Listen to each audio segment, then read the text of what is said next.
me would work a lot better than Okay. doing this Um, way, or welcome. doing questions or the stories would really like if we get a better audience, Mhm. then we can switch to questions when people start asking questions about the Bible story. Mhm.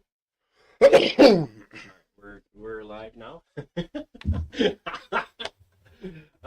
Yeah, welcome back to another open book session. We're going to be going through some more food in the Bible, as you can see, and so kind of like I guess, a part two from last time. And yeah, just awesome uh, connections to what we understand about the the food that's mentioned nowadays and how it relates to how they would have used it and uh, approached it back in Jesus' time. So um, yeah, as you know, as usual, just if you have any questions, just go ahead and throw it in the chat, and we'll try and get to them. And uh, yeah, so let's continue through it. Yeah, so we only did a handful last time, so this will probably take a while to go through. But um, all right, so we're to mustard in Matthew 13.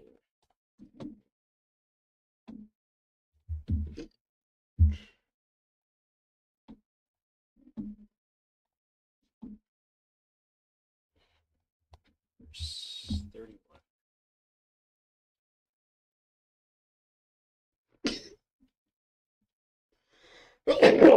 Okay, so, oh yes, that's right. He presented another parable to them, saying, the kingdom of heaven is like a mustard seed, which a man took and sowed in his field. And this is smaller than all the other seeds, but when it is full grown, it is larger than the garden plants and becomes a tree, so that the birds of the air come and nest in its branches. Yeah, so the, obviously talking about the mustard seed being very, very tiny, that it can have a, exponentially larger effect on its surroundings. In this case, making a full-grown, a huge mustard seed. Um, and not only that, too, is mustard is very potent as well, very strong. So yeah, it definitely, uh, the smallest change, the smallest seed you plant can really make a difference too. Um,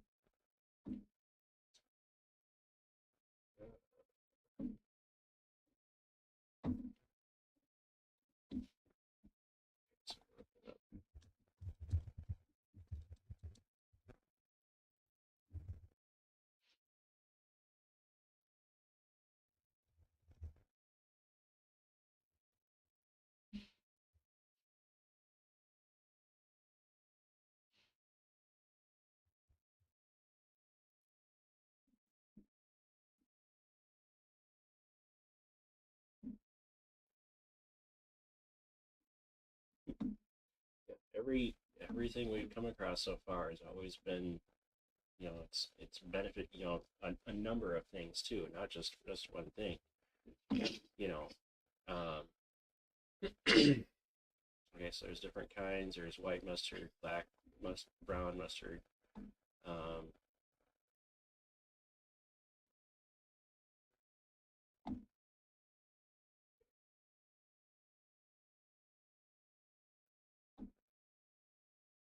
Effective against some chronic inflammatory disorders.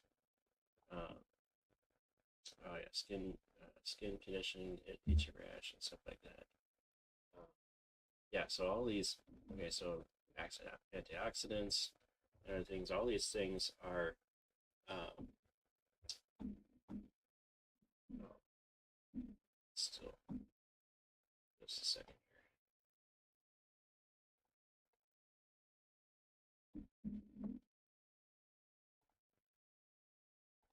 A little easier for you guys to see.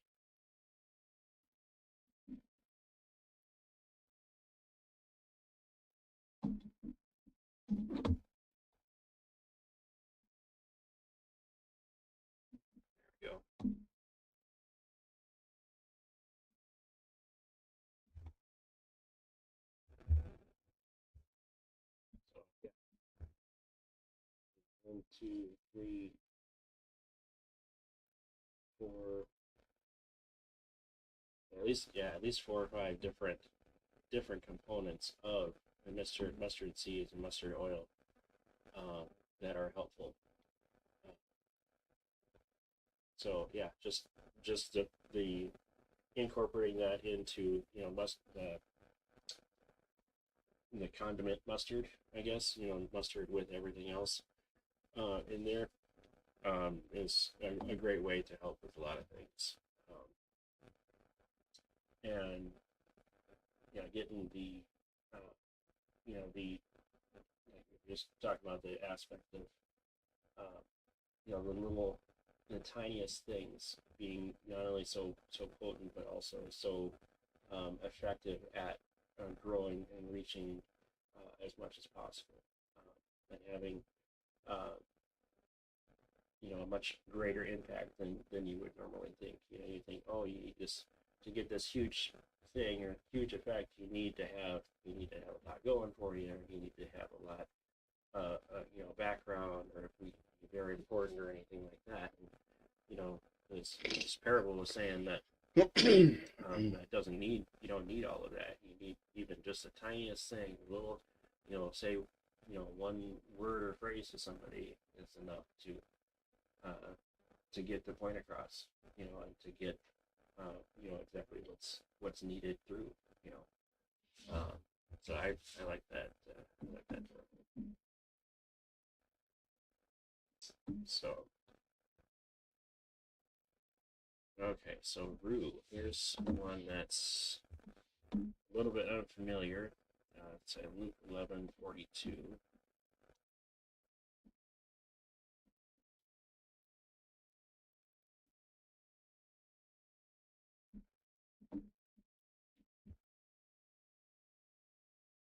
Okay, so but woe to you, Pharisees, for you pay tithe of mint and rue and every kind of garden herb, and yet disregard justice and the love of God. But these are things that you should have done without neglecting the others. So they were, uh,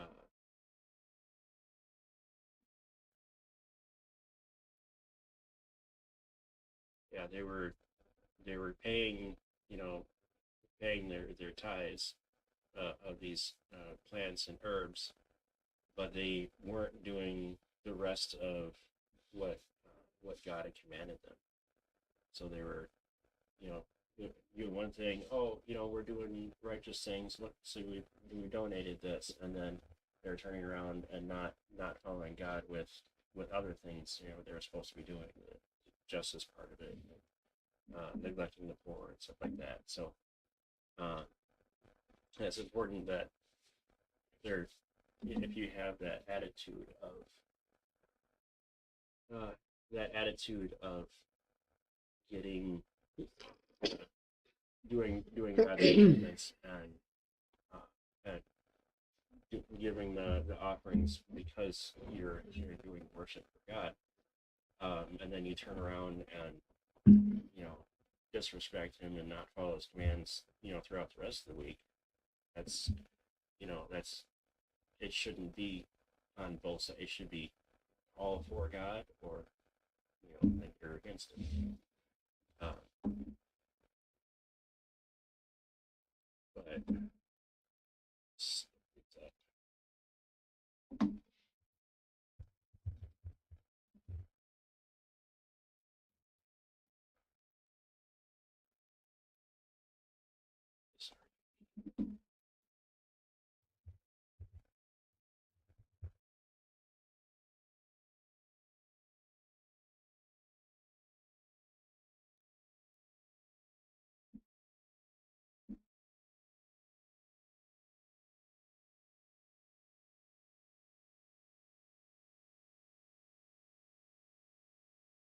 so it's a bitter tasting herb.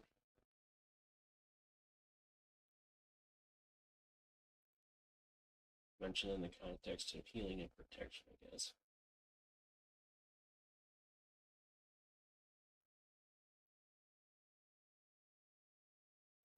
It's rude.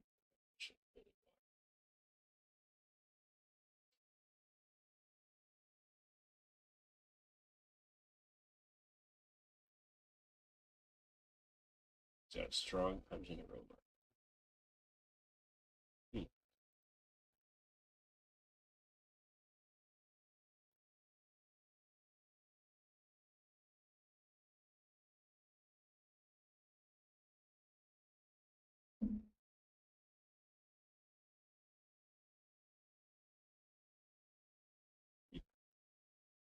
What looks like. Mm. Hmm.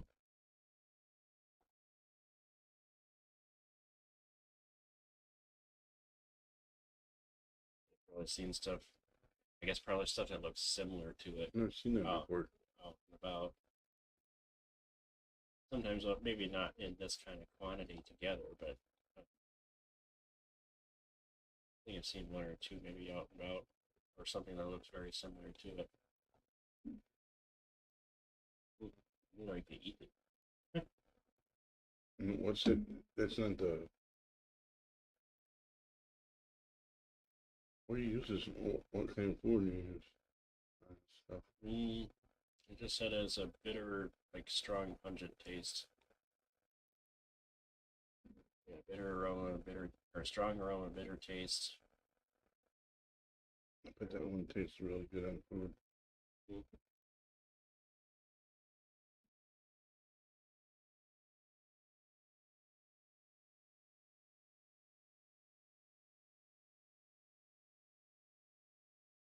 It probably doesn't taste very good.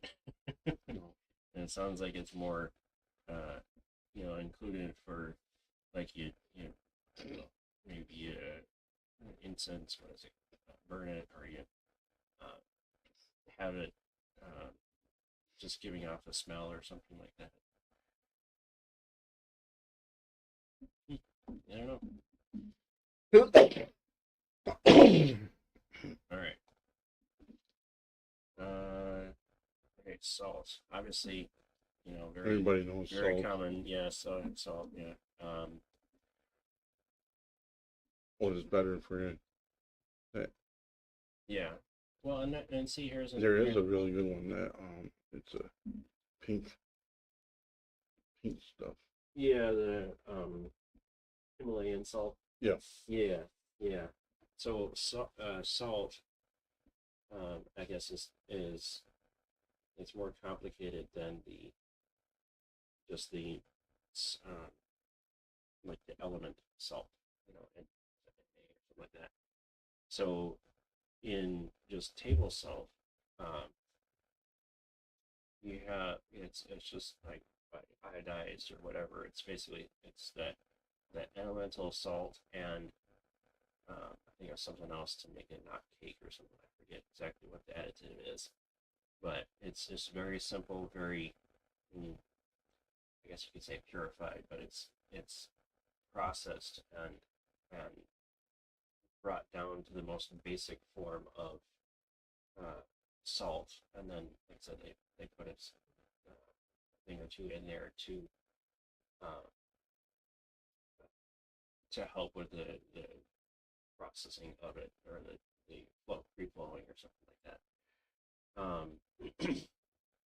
But if you get like we were saying, the Himalayan salt or the sea salt or these other kinds of natural salts, there's actually tons and tons of minerals and other things in it that are beneficial to have to daily intake and having obviously um, with the right amount of salt, and it's something that um, was another thing I was looking at. Oh, that um, the salt, it has to do with like the electrolytes and uh, getting getting that water absorbed in your body. So it's not it's not necessarily bad to eat salt.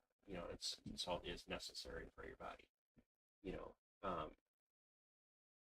and like I said, with the Himalayan and other kinds of salts, um, that still has those important minerals and stuff in it. It's not been processed out. The uh, the benefits of that kind of stuff, I think it was outweigh the risks of having too much salt kind of thing. Um, let's see.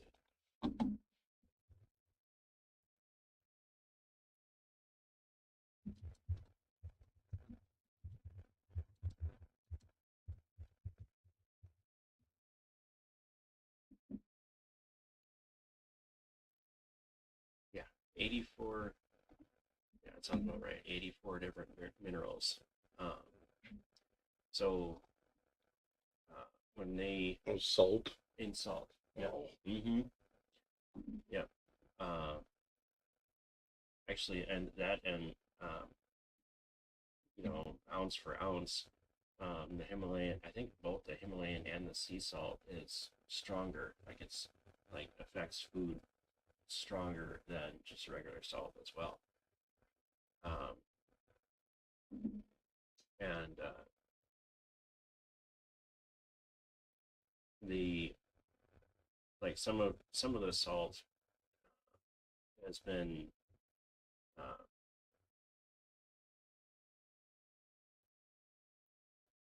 oh yeah, an anti-caking agent. Yeah. In addition to mineral iodide. Um, so well, there's a couple of things with that. So basically, when they take it, and they a salt mine, they literally just like scrape it off the walls and everything. It's everywhere. It's very very common actually.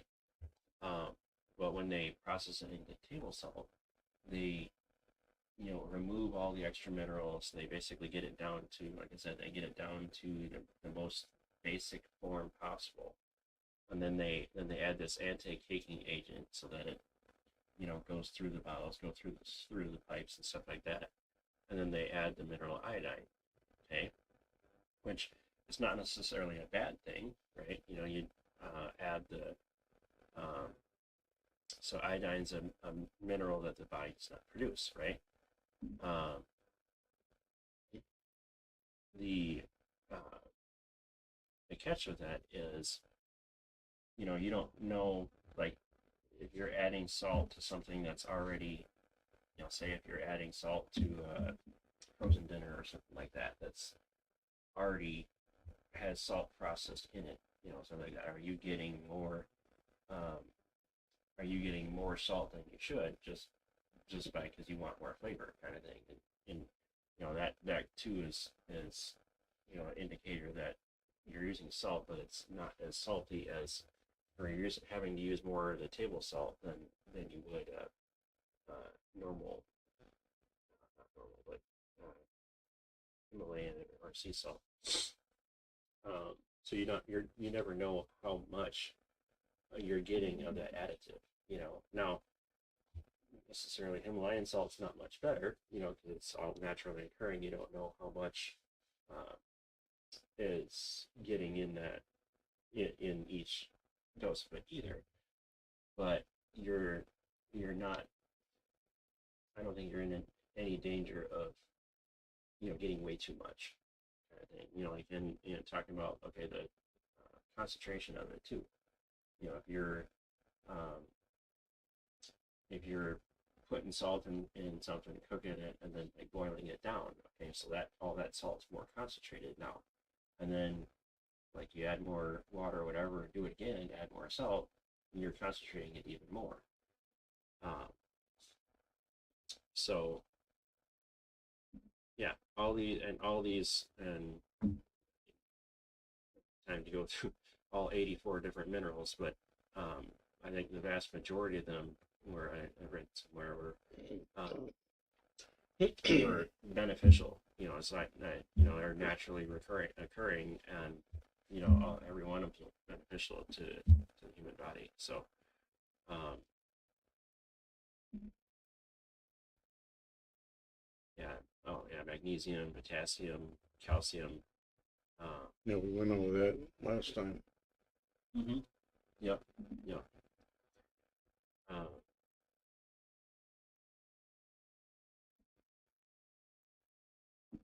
yeah. So I think that's the other takeaway too is they are the food processing and ingredient processing is adding something,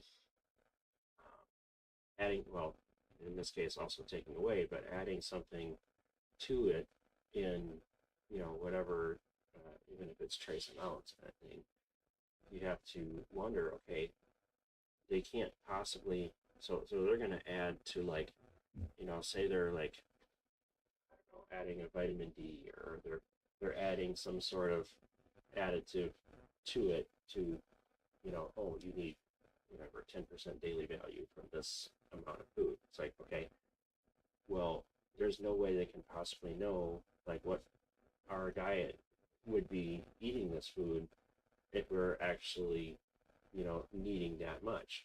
Not only that, but also, like, other things we're eating, like, are we getting, 110% or 200% of daily value because of the either variety or the quantity of stuff we're eating. And having all of that in there, artificially, when they process it, is them trying to, I don't know, manipulate, but they're trying to uh, put things in there on for their scientific understanding of what quantities should be in there, and they are um, taking away the natural amounts that, and then, like I said, the other 83 or 2 or some other minerals that aren't in there anymore, that are able to, they're they're taking out, like, the vast majority of things to put one or two things back in an amount that they like, and they're, oh, we're targeting, so much percent of this mineral for daily value recommendation or something like that, and they're basically processing it down, making it artificial, so that the natural is basically removed from it. Obviously they're doing it also to make things the same, to make the batches the same, and the controlled process in the factory and everything like that. Um, that's not necessarily good, and like this example is, the natural salt in just about every case is healthier for you, in spite of it not being a controlled amounts of each mineral in each whatever gram of salt. It's still healthy for you. I'd say probably almost because it's not controlled, but also because they didn't remove all those other helpful things that, we're probably still finding, health benefits for all that stuff. So, so it's Ezra 6, verse 9. So whatever is needed, both young bulls, rams, and lambs for a burnt offering to the God of heaven, and wheat, salt, wine, and anointing oil, as the priests in Jerusalem request, is to be given to them daily without fail.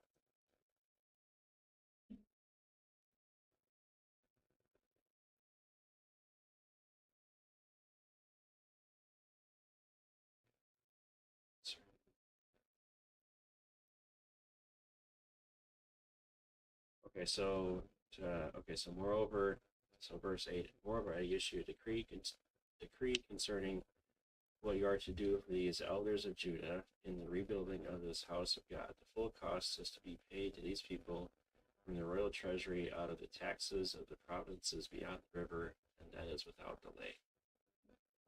And then verse 10, that they may offer acceptable sacrifices to the God of heaven and pray for the life of the king and his sons. Okay,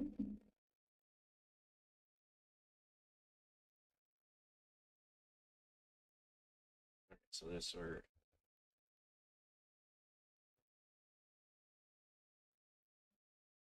so sacrificial system, and the anointing oil and stuff like that. Job 6:6.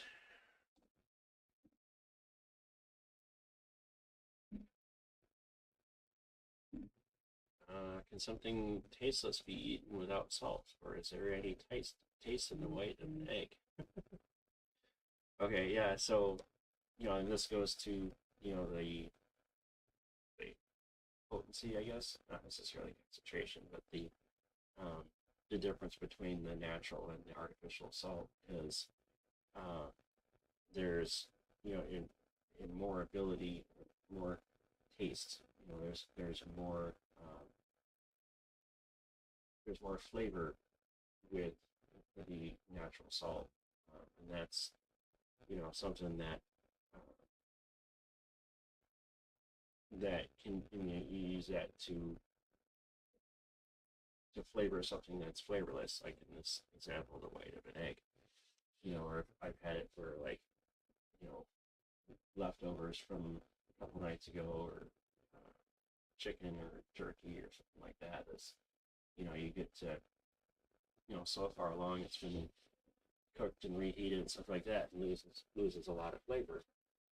You don't need to still eat it, or you need to continue on and stuff like that. And a lot of times you just add salt, and that's adding a simple. Doesn't the salt reserve meats and stuff? Mm-hmm. Yeah. Yeah.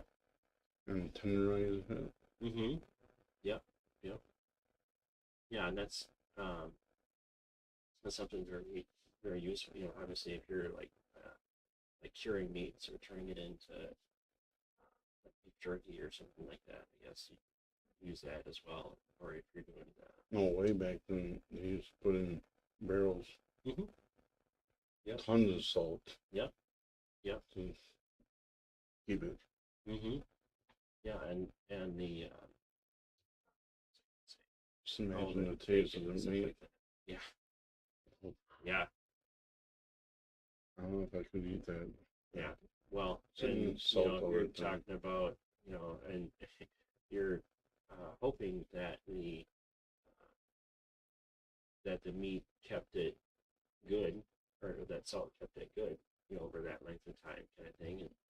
And if you're towards the end of that, you're actually eating, what's ending up to be rotten meat, kind of thing. But there's so much salt on it, you're going to be kind of grateful for that salt, So,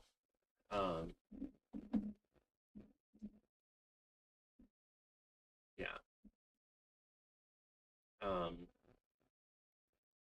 And that too is, uh, it's a verse that, uh, like, what do you do with, uh, what do you do with salt that's become tasteless? Um, which one is that?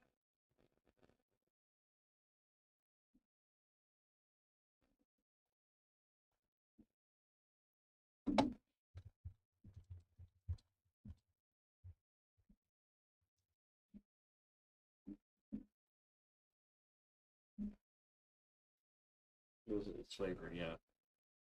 Yeah, it's no longer good for anything except to be thrown out and trampled underfoot. Matthew 5:13.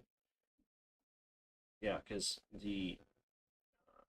well, actually, nowadays, you look outside, it's winter, okay, if it loses its taste, which I don't know if any, um, can't think of any that, reserves or salt that's been in storage or something like that, that's actually lost its salty flavor. I don't know. Have you ever come across that? No. No. Friend didn't. Um,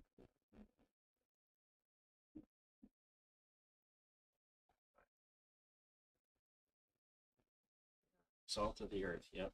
Mm-hmm. Oh yeah, this is that salt and light. Yeah, the salt and light parable thing. Salt of the earth, but if the salt has become tasteless, how can it be made salty again? It's no longer good for anything except to be thrown out and trampled underfoot. And what I was getting to nowadays is, if that ever happened, which I've never heard of it happening, but if it ever happened, still throw it outside and still melt the ice with it. and obviously it's not for eating at that point, and but even then that uh, it's still useful, in that case it's probably attraction or something like that, but nowadays we're talking about ice and stuff like that, but it's being me thrown out and trampled on underfoot by men. Okay, so technically still a use, because people are still, you're not just throwing it in the garbage and nothing's happening to it. Then uh, it's still technically a use, and it's saying that it's not something that uh, is necessarily a good thing to happen to it, to, to be used in that way, just to be trampled or melting ice with it, kind of thing. But so in this next example, that it's uh, talking about the believer that um, basically loses their, say way, but loses Taste. their yeah, loses their passion for reaching the lost, or learning more about God, and uh, that kind of thing, that has lost that the reason for reason for being a believer, you know um, and going that into how it can be made salty. And it's basically saying it can't be, it can't be made to be salty again for taste. It can't be made to flavor food again. That you know that's a pretty, on here, it's a pretty dark uh, path if you go down that way. That if you're if you're not having that passion anymore, that it can't, nothing can make that passion back into you. You have to hold on to that, I guess, that spark, that drive to be a Christian, be a believer, and do things. Otherwise, you know no amount of convincing or anything like that. If people try and get that back in, it's not going to happen. You can't make somebody, I guess, flavorful again. if that works. But yeah, another very meaningful passage. Okay. All right. So let's move on to fruits and nuts. Was there any other questions No. on those? Okay. Uh,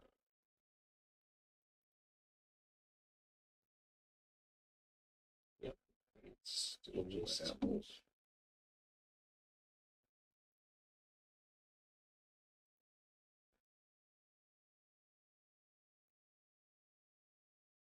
oh,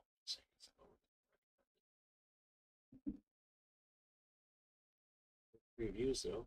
Okay. Something. What's that? Apparently 3 views at one point. All right. Apples. Apples are very, very useful. So I saw them in 2.5.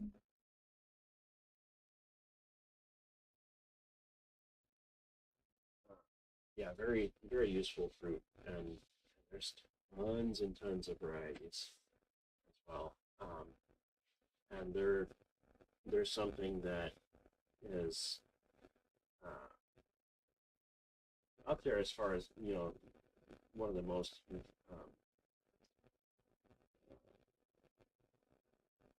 variations, but the things you can do with them, with the pulp, the juice, with even just the skins. Um, so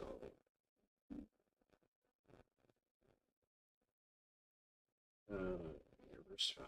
So Sustain me with raisin cakes. Refresh me with apples as I am lovesick.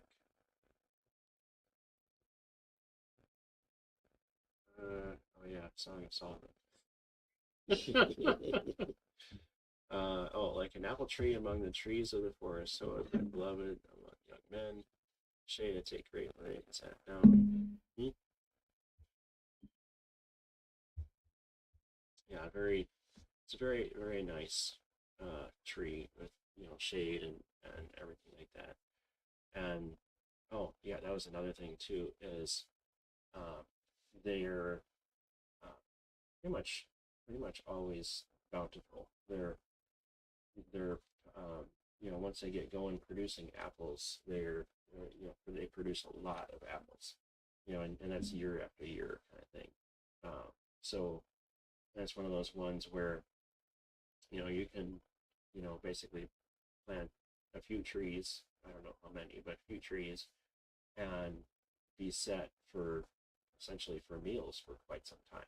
You can make all sorts of different dishes with them. You can freeze them. You can pickle them. You can uh, sauce. I mean, there's tons of huge laundry list of things that we can make with apples, and have that as a good source of sustainable food, I guess, production, food source um,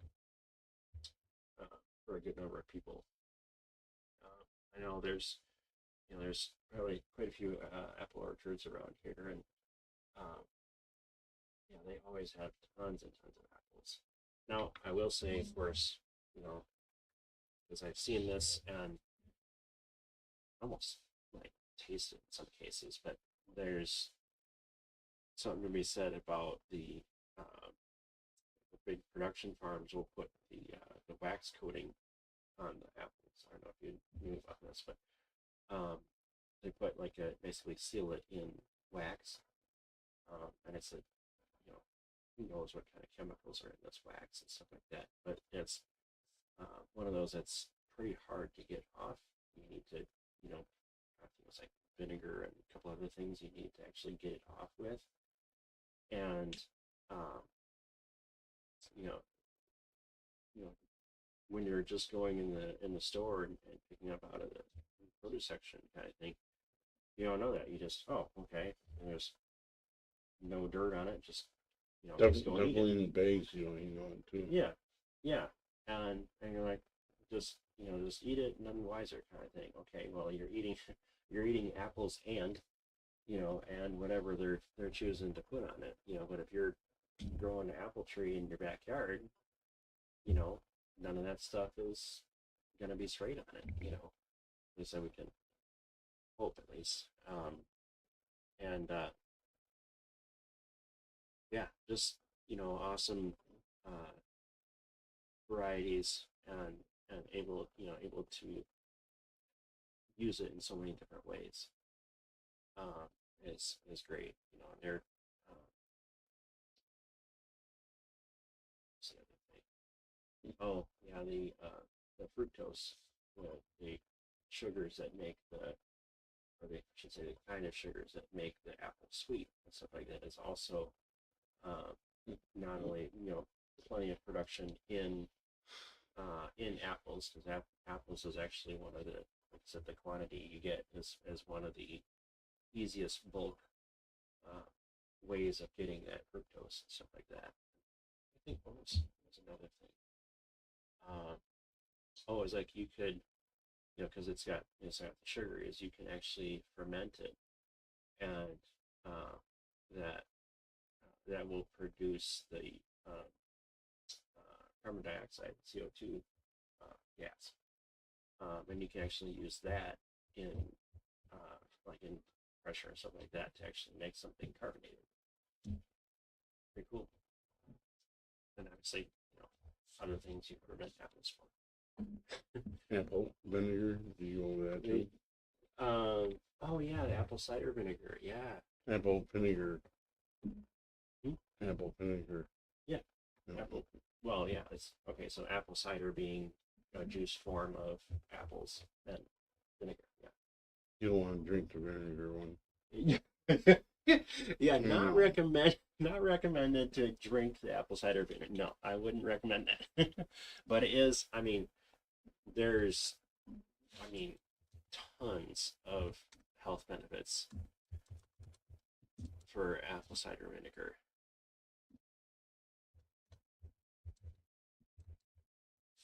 Yeah.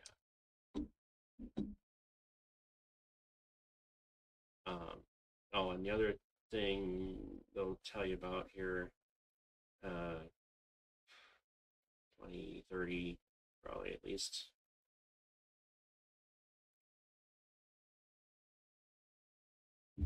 Okay, so we've been doing Healthline, might as well continue.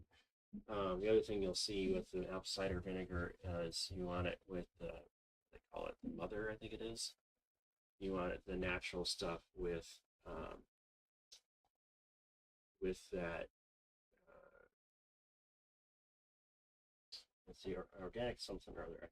And I'm trying to remember what exactly it is, but the uh, they keep, it's keeping the natural ingredients and components of the apple cider vinegar intact keep it in that substance. Oh yeah, here it is. The mother, which is the strands of proteins, enzymes, and friendly bacteria that give it a murky appearance, but has has all the health benefits of those proteins and enzymes and bacteria. Um,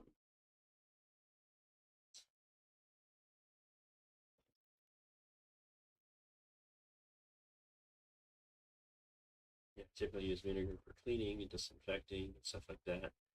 Uh, use vinegar to clean wounds um, and stuff like that.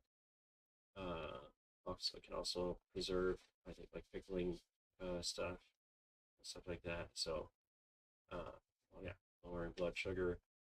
So there's tons of benefits, and there's a lot of things that Apples really have benefit oh yeah, oh yeah. too much. Mm-hmm. Um, let's see.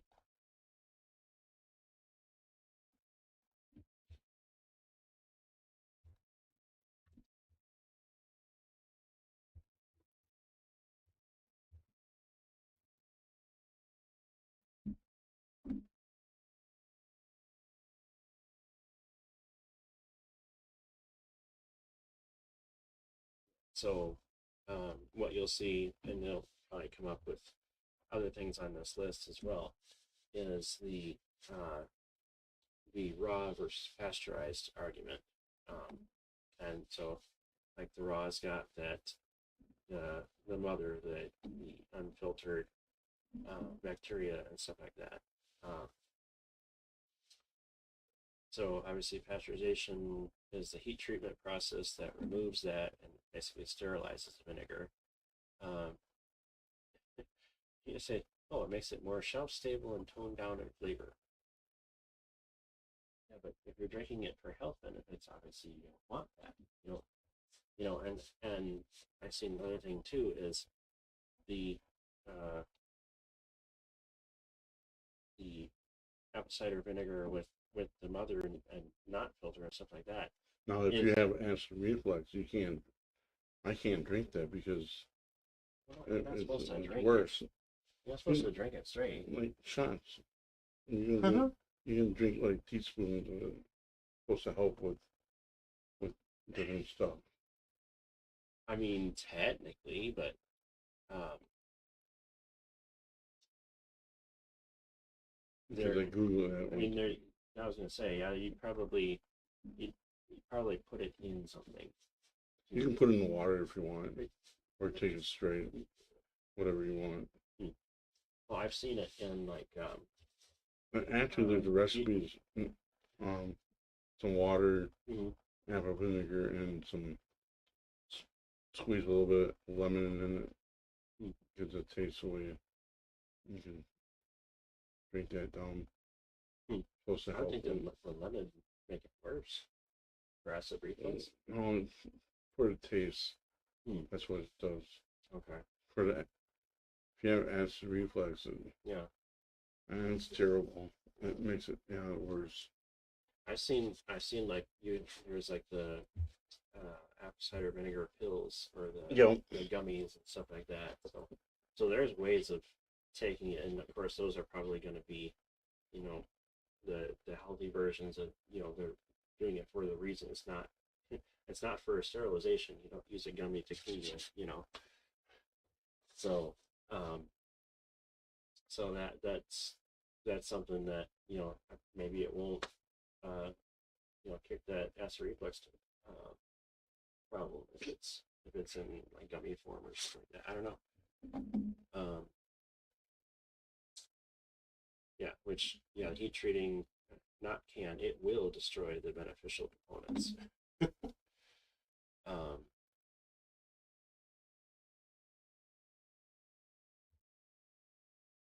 so the sugars in the apples go into alcohol, which then goes a second fermentation into acetic acid or vinegar part.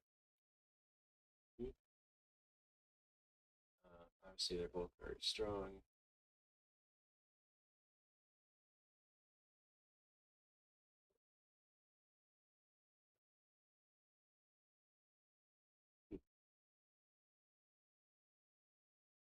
So, yeah, we can get into this whole discussion about pasteurization too, because this is obviously not the only thing that's pasteurized. Um, and, well, how should I say this? We live in a state that is very particular when it comes to pasteurization. So, can't get too much into it, but yeah, big whole discussion. More on that subject later, you know. So, but yeah, it's another good one. You know, tons of health benefits, and um, it's a different ways of taking it. If it's not your thing to just eat it outright, kind of thing, or drink it outright. Um, so, all right, almonds. This is 4311.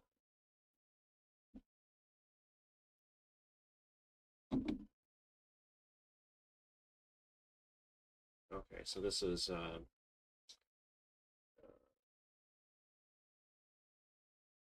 yeah, that famine in the land of Egypt, and that,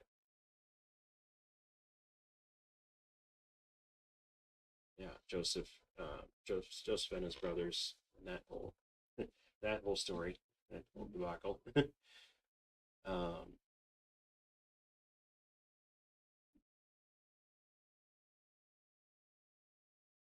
so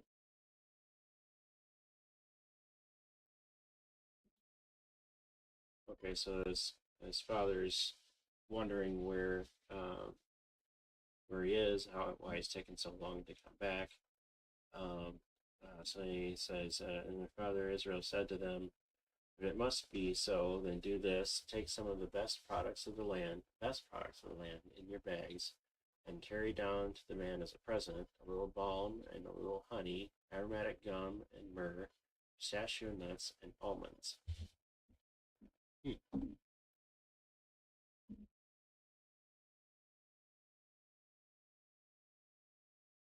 So obviously, even back then, almonds were value. I mean, still are, still expensive in the store. um, and that's something that is, it's still, you know, I think you can just Make milk of it, people. yeah. Okay, so that obviously you can't milk an almond tree or an almond seed or anything like that. It's not actually milk. They call it almond milk. Uh, won't get into that subject too much, but it is still beneficial. It's still, you know, useful for uh, mainly it's like, you know, the lactose intolerant people that are are drinking that are that need they need something milk like, and want to do it that way essentially. Um, but yeah, that they're all valuable and continue to be valuable to this day. You can probably look up to as uh, health benefits.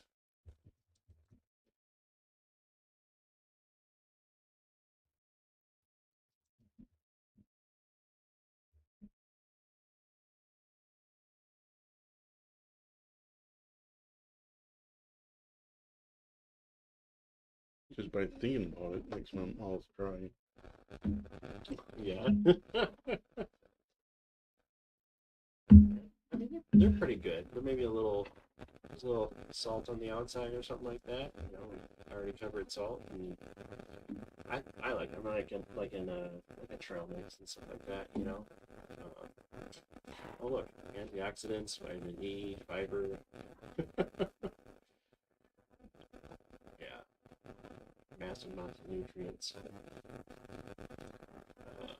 Seeds of almond tree. Um, Raw, roasted.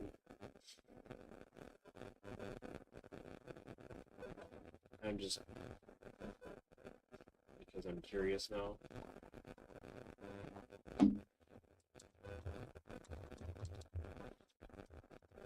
Almond milk is made. Oh man.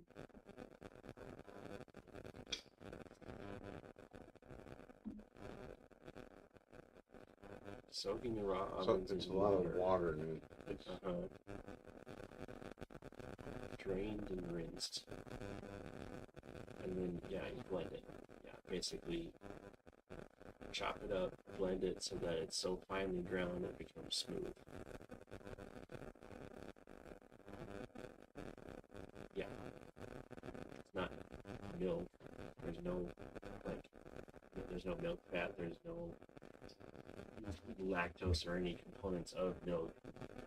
Uh, Obviously, there's like the protein that would normally be in the nut. It is still from almonds, but it's okay. So they use the leftover from that for almond flour. Okay. Um,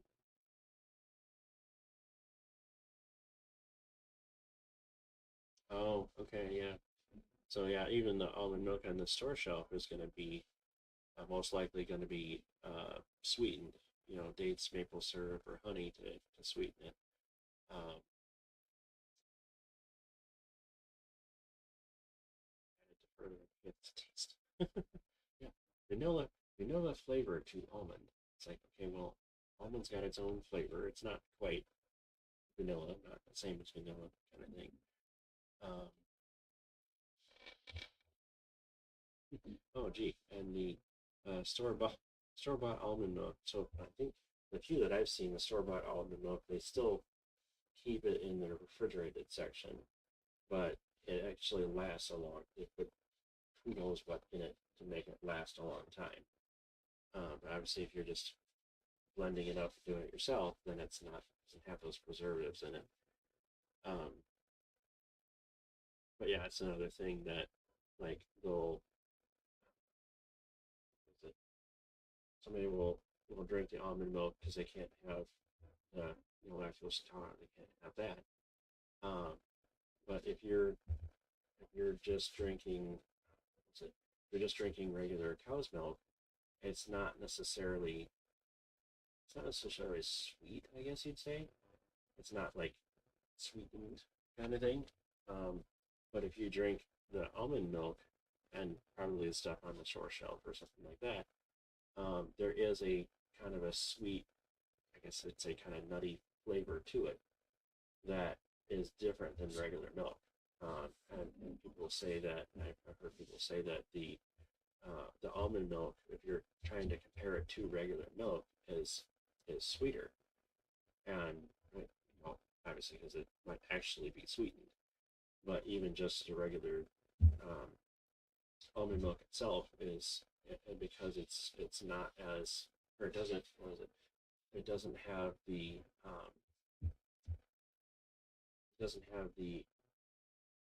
same like enzymes and stuff that the regular cow's milk has to, you know, it reacts with your taste buds or something like that. It has almost kind of like that sour kind of taste after a little bit. You can drink just milk, kind of thing, because that's your body reacting to, you know, the milk just sitting there, kind of thing. Um, but almond milk doesn't do that because obviously because it doesn't have those same things, but also because it might be sweetened anyway. You know, same thing if like you had chocolate milk. You know, if you have chocolate in, you know, regular cow's milk, if you have chocolate, or you can do like caramel or something like that that makes it sweetened, or like you have cereal, you know, milk in cereal. If you uh, drink the milk that's left over, it's sweetened and it doesn't have that. You know, I don't immediately get that um, that sour, that kind of like sour aftertaste. You know, and uh, that's a benefit. Some people will say, "Oh, I want to drink almond milk because you don't have to worry about that because it has a sweetener and you don't have to get that aftertaste kind of thing." Um, but yeah, again, you know, I may call it milk, but it's not actually milk. It's just blended ground up almond with water. You know, um, so I guess as long as you're, you know, and almond itself is healthy for you. You know, there's health benefits um, to almonds. You know, and I would say I'd probably question if those, you know, if these benefits of that, you know, magnesium and stuff like that are still in the uh, they're still in the almond milk we get in the store. Somehow I doubt it being processed and everything like that.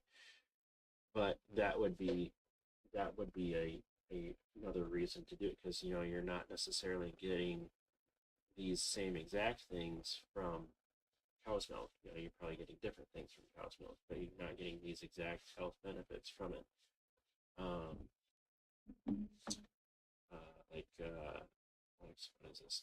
Oh, copper, phosphorus, you know, kind of minerals like that is not going to be in cow's milk.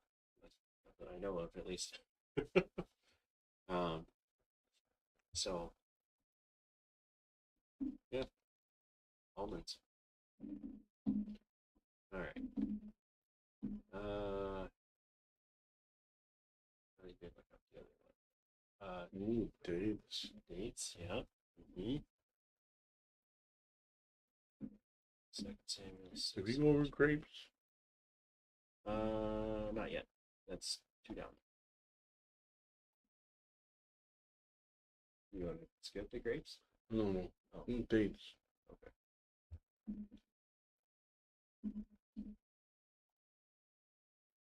And figs. That goes back. Dates and figs. Yeah. Mm-hmm.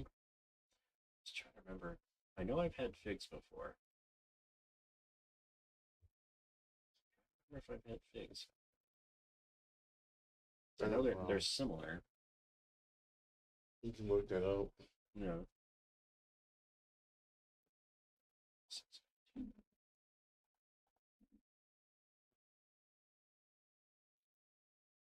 Okay.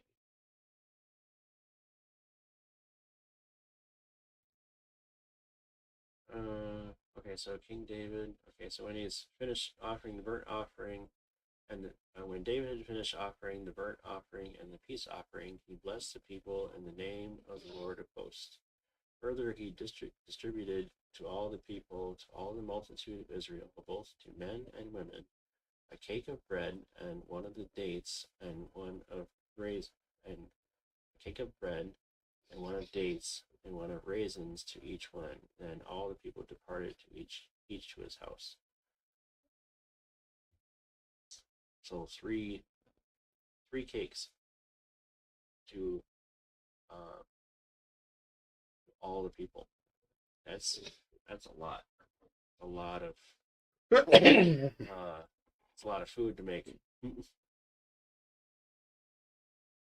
Probably a lot of people do. hmm I suppose probably in that if you had like what do I call it like at Christmas time the fruit oh is it fruit cake? No, it's what's that like traditional Christmas dish? You know what I'm talking about? That it's like really concentrated. There's tons of things in it, almost like a not really a gel, but like a it's not like a fluffy cake. It's a very Yeah, concentrated. fruitcake. Is it Probably. yeah fruit cake? Yeah, I thought it was. Yeah. Isn't there dates in there? No, No. I don't think so. Oh, yeah, I'm thinking finished figs in there. So so we missed.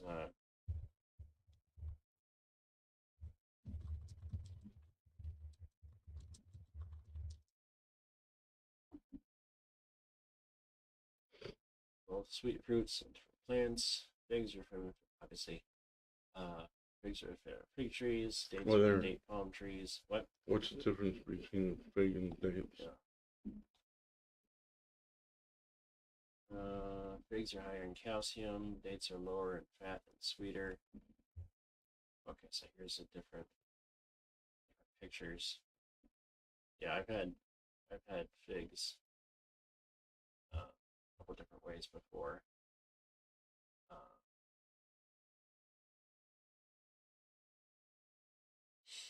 Tropical regions.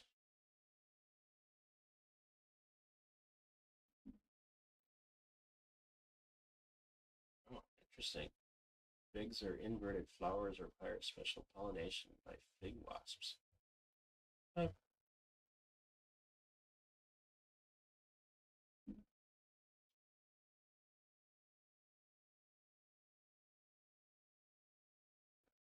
So okay, so they're all both containing some useful stuff: potassium, magnesium, calcium, and stuff.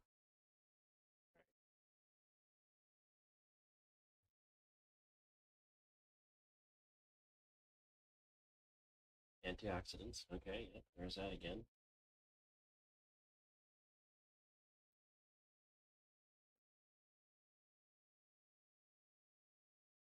Oh, yeah. Figs have basically they're hundreds of tiny seeds, um, which uh, if you're not expecting it, if you bite into a fig or something with fig in it, um, that's it can be kind of weird. But if you understand it, it's just part of the eating a fig. I've had the I think it's still dried, but just just a regular fig. I've had so fig Newtons, Oh yeah, fig I was Nars. just. Yeah. I'm thinking that. Mhm. Mhm. That's pretty good. They're not the same as the fruit. It's all Mm. mashed up. Oh yeah, and the fig Newtons, yeah, it's kind of like a mashed paste. Yeah, I guess. So it's like it's I guess slightly different than eating a raw fig or a dried fig. Yeah. But it's still, I mean, it still tastes pretty much the same. I know the figs. If you, I'm sure they're probably the same way, but if they're dried, the uh, like the skin of the fig is actually pretty tough. It takes quite a bit to chew through and actually get a bite out of it. Um, and they're not necessarily small ones either, so you can't just like put the whole thing in your mouth and do it that way. But I mean, it is still possible to eat them. You know. Mhm. Oh, this dates are dates are noticeably sweeter than figs.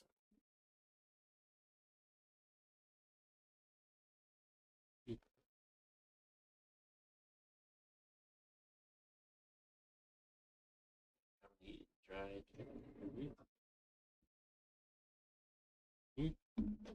All right.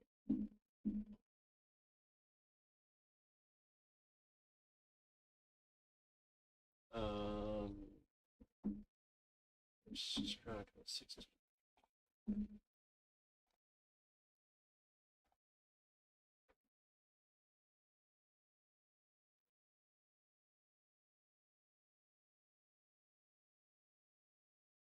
Oh, okay. So this is talking about the same event.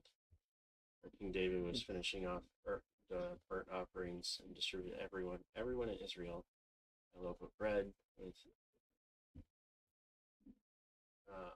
Well, this says a portion of meat and a raisin cake. Mm.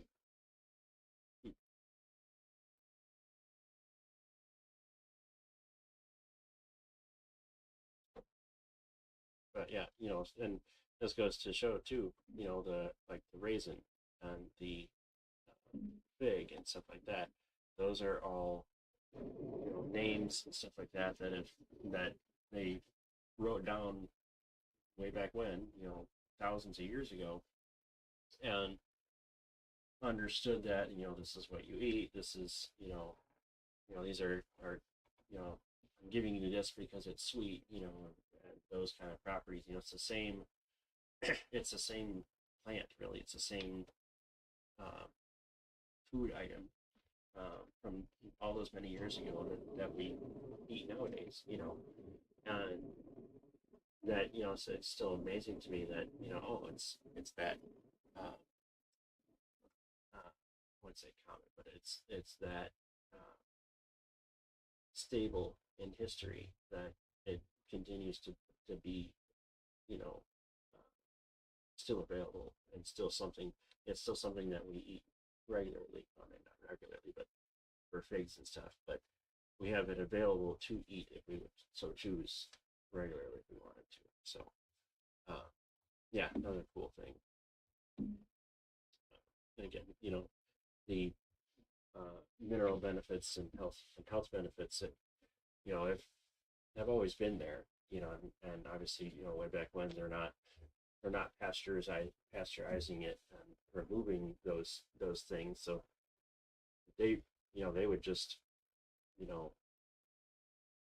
get the benefits of these extra minerals and stuff like that. They wouldn't have any understanding of, oh, you eat a fig and you don't get calcium or something like that, because they would always get calcium from it, and help them with whatever deficiency in their diet, and that understanding of what those added not added but what those natural components of all of this stuff is, how it can be healthy for us. It's like, you know more and more I'm seeing, I don't want any of the processed stuff. I don't want any of it pasteurized, and it's like you keep telling me that, oh, it's safer, you don't have that bacteria, and it could be possible that you'd get this and stuff like that. It's like, okay, well, it could be possible I'm getting this and this health problems because I don't have that bacteria, or I don't have that added that natural mineral that's important. Um, so you're telling me, oh, you're pasteurizing it so there's a chance you don't get such and such disease or something like that. So, look, how many diseases have come come into life and been prevalent for people that were because they removed these. You don't know that.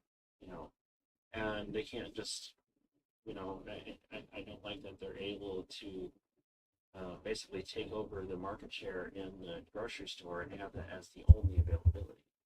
That they you can't find like talked about pasteurization. Okay, you can't find unpasteurized milk in in the store. It's you know this particular state, it's not legal to be sold. Um, and the things that you know, and we're just I guess Renaissance or you call it, but we're just getting back to the understanding that the natural and organic, the way God intended things are in just about every case better for us. Now if you could like isolate, okay, this particular fruit or meat or whatever has this particular bacteria on it or something like that, okay, that we can get rid of with this process. Okay, so okay, talk about pasteurization, that kills all bacteria. So if you're just worried about this one kind and it is a rare chance it might even be on there, but you're to get rid of it, you're getting rid of all of the healthy bacteria and everything with it. That which is the better, and I don't like that we're not given that choice, you know, and this, there's so much stuff that even going through and doing research and these kind of things, and we just don't understand of what we're what's healthy for us versus what's given to us in the store, you know, and stuff like that. More, you know, more stuff I'd rather, just rather just grow myself, and get, I know where it's coming from. I know it's got no preservatives on it. I don't have to grow it in such a way for the shelf life or the, ability to be heated to put in a frozen dinner or something like, I don't need to do any of that. It's just healthy for me. It's as God intended, and just pick it out of the garden and go. So anyway, figs. Okay, so we kind of went through both of them at once, but we'll look up Nehemiah 13:15.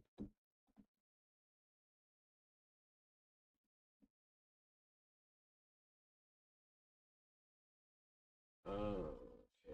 In those days, I saw in Judah some who were treading wine presses on the Sabbath and bringing in sacks of grain and loading them on donkeys, and as well as wine, grapes, figs, and all kinds of loads, and they brought them into Jerusalem on the Sabbath day. So I admonished them on the day they sold food. Hmm. So, this is another occasion where they're trying to, the Pharisees and Sadducees are trying to get people in trouble for doing stuff on the Sabbath, doing certain things on the Sabbath. And they made it such a big deal and such, protection, and like you have to plan ahead for getting through that day, through the Sabbath, or you know eating and whatever, because obviously you can't just run down to the grocery store and pick up a frozen pizza and microwave it. When you ate something in the ancient world, you had to work for it. And basically they're trying to insert that any work is not is how to put it, as like a sin is you shouldn't do it on the Sabbath and stuff like that. Well, you're putting some artificial limitations on what can be done on that day, and go back to what God's intention for the Sabbath, was the remember the Sabbath and keep it holy. It's not saying remember the Sabbath, you can't do this that day. No, you're supposed to be giving that day to God, and making sure that you're focused on what remembering why it's there and what's important about it and stuff like that, but not specifically against certain things, like what was it, like turning on a light switch, like obviously not, they're not talking about that back then, but uh, people in more modern times were, I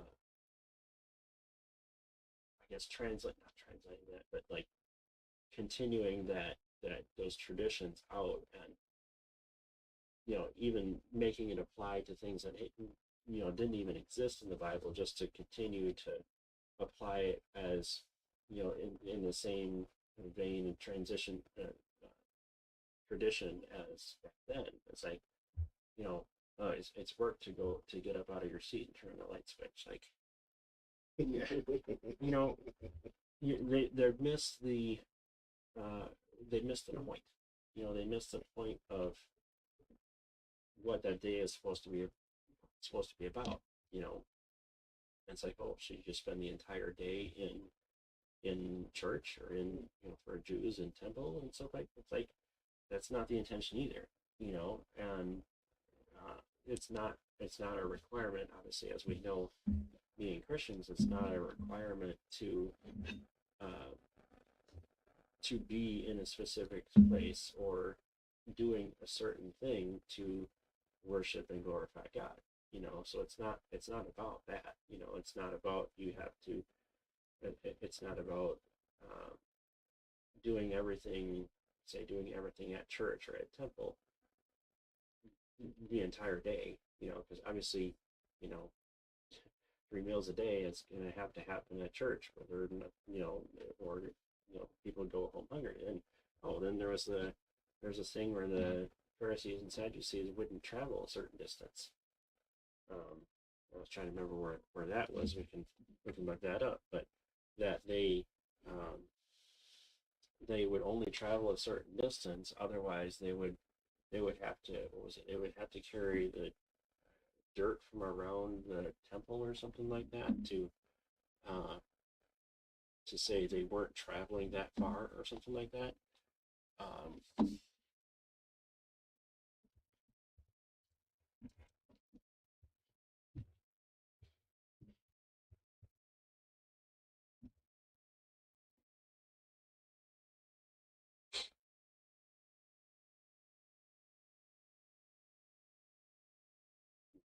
Oh, you don't have a beaten path. what's that? You're doing something different. Yeah, it's trying to, because I'm trying to look up things that it's not like a direct quote out of the Bible kind of thing. So the Bible app sometimes has issues finding a specific reference. So this kind of allows um, more general abstract questions. Uh, yeah, strict implications. Any work or travel beyond this limit was a violation of the Sabbath commandment to rest. Um,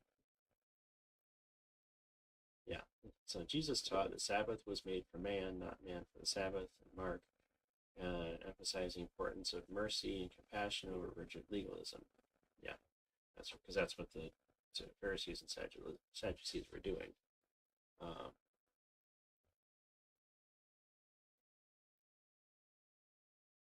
so it doesn't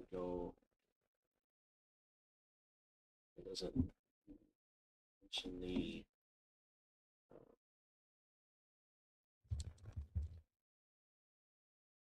restrictions it's talking about. It doesn't mention the passage.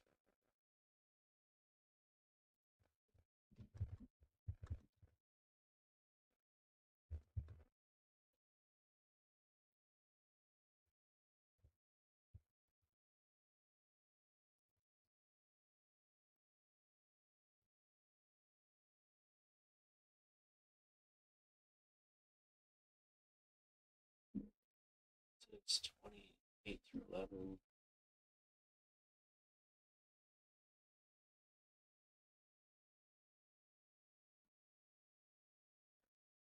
Oh, yeah, then it goes back to, okay, yeah, Jesus addresses these restrictions and highlights that it's not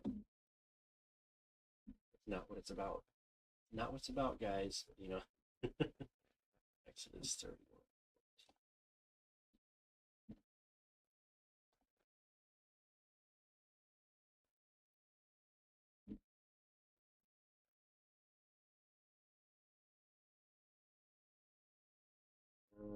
Yeah, so therefore you are to observe the Sabbath, okay?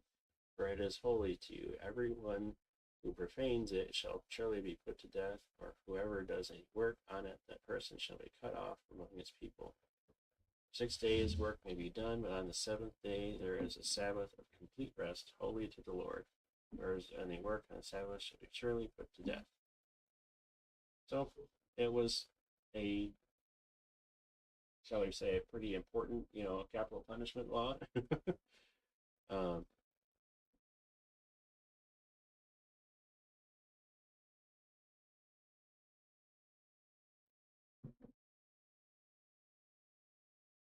oh, okay, yeah. So this is actually in the Ten Commandments. Talk about the Ten Commandments because at the end here, it's talking about Moses coming down from uh, Mount Sinai with the two tablets of Ten Commandments. Um,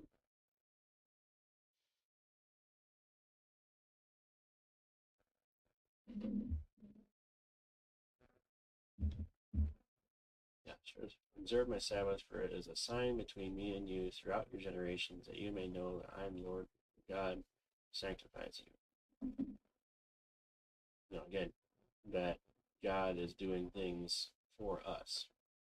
Okay, uh, not that we have to do or not do things on the Sabbath. Okay, so, um,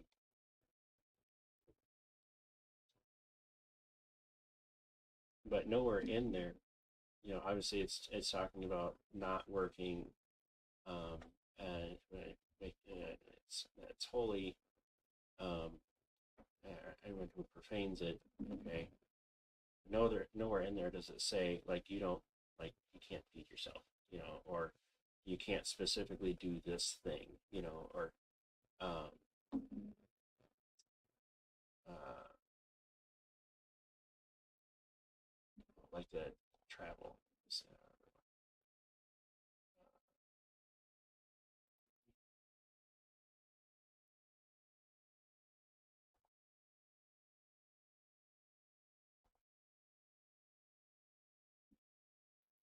Observe the Sabbath day and keep it holy, as the Lord your God commanded you. 6 days shall your labor, do all your work. The seventh day is the Sabbath of the Lord your God. You should not do any work.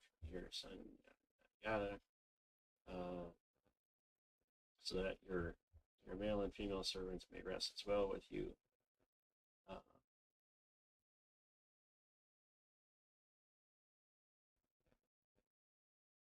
uh, Take the Lord God in vain. Yeah, it's about resting, and it's about obviously applying to everybody as well, including your cattle and your staff, we'll call them. But it's not trying to be, the point of it is to be mindful and remember what God has done, and to signs and seasons, whatever, and make it so that they remember God on that day, and whether that's going to, in this case, the temple or the tent or whatever, um, or just resting in their house. That's the point is to bring that focus back to God once a week. So anyway, rabbit trail a little bit there, but um, yeah, pretty clear here. There's no context needed, I think. Anyway, um, where were we at?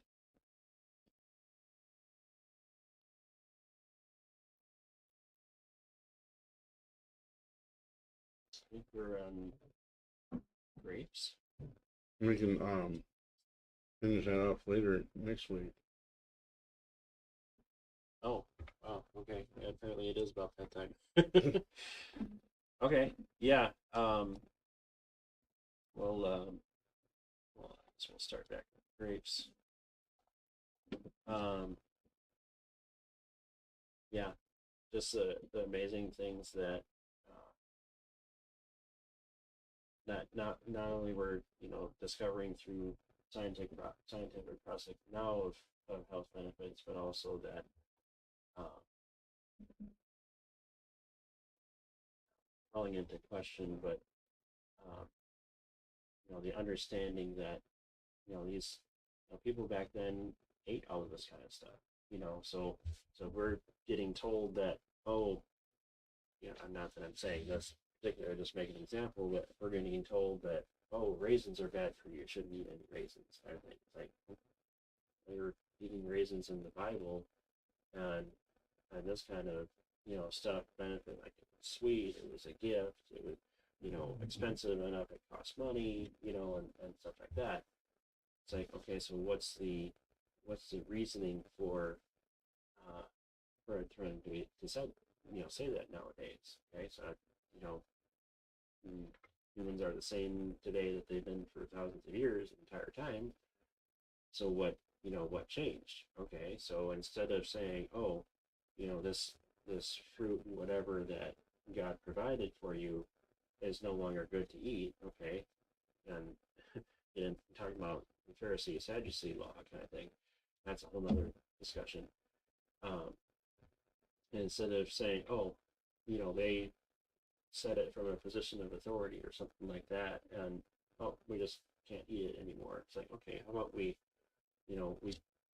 take God at His word, take the Bible and use that to check, what they're trying to say for, we can or can't or should not um, eat or anything else really, and it's like, oh, I'm not saying that this is the case, but if raisins were, you know, like processed with some sort of chemical that they've just now found out is super dangerous or something like that, not saying that they are, I'm just giving an example. Uh, and that's actually the real reason why you can't eat them anymore, you shouldn't eat them anymore, and this is why they're saying it. But they're just all reasons. It's like, okay, well, let's hear the rest of the reason, and like what was another example? Oh, the wheat, and there's tons of process. I mean, like one of the ultra processed um, grains out there, and there's this crazy, and but there's tons of examples of people being um, intolerant of wheat. The what's it called, the gluten allergy. What's it called? Celiac or something like that. Yeah, that's the term or not. But basically, that there's there's people that can't eat something that's been for thousands of years something readily eaten. There's like we're talking about bread. Bread is all over the Bible. Like basically throughout the Bible. Jesus is the bread of life, like all over the Bible. And we can we can point out all the references and be there till next Sunday. But but but then you have examples of something that they've processed and well, they'll say refined and stuff like that, and added stuff to, and gotten it so far away from God's original design for that grain that it's causing health problems and causing it so that you can't, some people can't eat gluten without being like, kind of allergic to it. And you have to question, okay, so what have they done to something like wheat or an example of raisins, but it's what have they done to it to cause that kind of thing to happen, you know, and just that, you know, not necessarily uh, refusing everything not organic. Um, uh, that's it. It's a very expensive diet, and more on that later. It's, why is it expensive? But the just the understanding and the health impact that we can gain from each of the each of the things, going back to, even if we take it one ingredient at a time, going back to like salt. We went over salt for a little bit. Just going back to the actual natural, like Himalayan or sea salt things. It's something real easy. I mean, I've got actually a bunch of it in the house. It's really, readily available. It's trying to remember. It's not that much more than regular salt. I mean, like maybe $1 or $2 difference. It's really, pretty close, and because you're it's not anything that they've um, processed and had to add to it. It's just they're just not removing things. You know, so it should be easier. It's like the whole what's it called? It's a whole milk versus 2% thing. Like there's there's less milk fat, there's less stuff in it, and they're charging you more. Or no, it was the whole milk versus skim milk. That's what it was, skim milk. Uh, Again, whole nother topic. And we talked a bit about milk. I just want to see how far down, like, way down dairy. Okay. All right. So yeah, like a good place to finish up for tonight. Yeah, let us know if you have any questions or comments, and uh, we'll try to address them and go over much more of this over the next couple of weeks, probably. So,